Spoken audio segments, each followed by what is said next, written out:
And the next step will be to look at the application, building the application in Python, and building a Docker container to package it. And what I did was I used Flask. So let me go back to let me just go back to IntelliJ. IntelliJ. Yeah. So here what I did was I created a web REST a REST service using Python and Flask. And if you give it a prompt, so if you call it with a prompt, then it's going to search through your proprietary documents. On the left here, you guys can see a data directory. And the way the application works is that on startup, it just reads in all these PDF files that are in the data directory. It creates a model, a ChatGPT model based on these files. And then when when the application receives a prompt request from the internet to the REST API, then it's going to use ChatGPT API, the one that I just showed you a moment ago, to give an answer, to search these documents. When you load the documents up, it already builds the model. But then when you get a prompt, just like when you're using ChatGPT, and then it reasons and gives you an answer. So that's what this application is. This is all there is to the REST API. So it's really simple. Init server, what init server does, it creates an assistant, a vector store. It reads in the paths, reads in the files, creates a vector store from those files to create the model, the proprietary model, and it creates an assistant, and then it puts it into app config. That's what you guys can see here. The reason why we are doing this is because we want to keep that state around. So when somebody comes in with a prompt, that state is accessible, the proprietary model is accessible, and we can do a search right away. And up here, I just have the implementation of all of these methods, reading in the paths, creating the vector store, the assistant, right? The assistant, creating a thread for the search when a prompt comes in, create a run when a prompt comes in. So that's what we saw down here, right? Create a thread and a run. That's what you have to do when you're searching based on a prompt.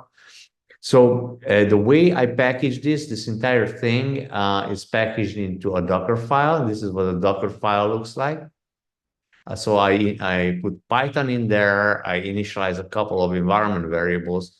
I install Flask, obviously. So there's a requirements text here. That requirements text has Flask and OpenAI.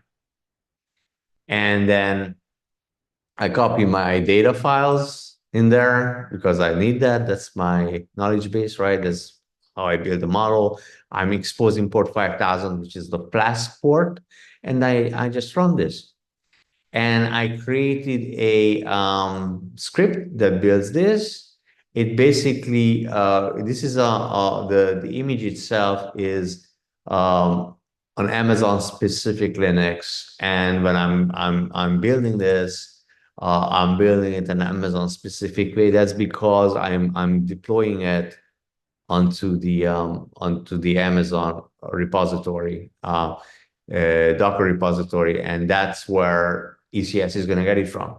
So I'm gonna create a tag, then I push it to to ECR, which is the repository. And then I also run it locally. So the reason I run it locally using Docker Desktop, that's how I started this with, is so that I can test locally because it's much easier to test locally. You have to make sure that when you run this thing, so when you run this thing in Docker and when you run this thing on ECS, you have to make sure that you have the API key passed in from the environment. So that's an important piece because otherwise the any code written to the Chat GPT API will not work. So the environment variable has a specific name, and you just have to define it on the outside, and it finds it and it reads it in. That's how that works. Okay, so now I run the script that I showed you guys to build the Docker container, which we can see down here. It says there's already one, so let me just delete all my images here to make sure there's no clash.